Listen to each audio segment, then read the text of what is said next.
साधु और गरीब की कहानी। एक साधु थे, उनके पास एक कीमती कंबल था। एक दिन कोई वह कंबल चुरा ले गया। कुछ दिन बाद साधु ने बाजार में एक व्यक्ति को वही कंबल एक दुकानदार को बेचते देखा। दुकानदार उस व्यक्ति से कह रहा था कि यह कंबल तुम्हारा है या चोरी का, इस बात का क्या प्रमाण है?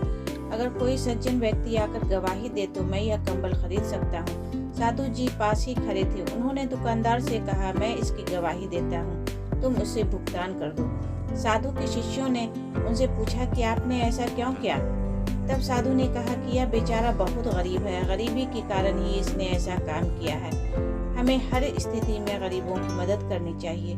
साधु के यह वचन सुनकर वह व्यक्ति उनके पैरों पर गिर पड़ा और फिर कभी चोरी न करने का वादा किया। इस कहानी से हमें यह सीख मिलती है, निर्णय करने से पूर्व हमें परिस्थितियों को भी जरूर देखना चाहिए।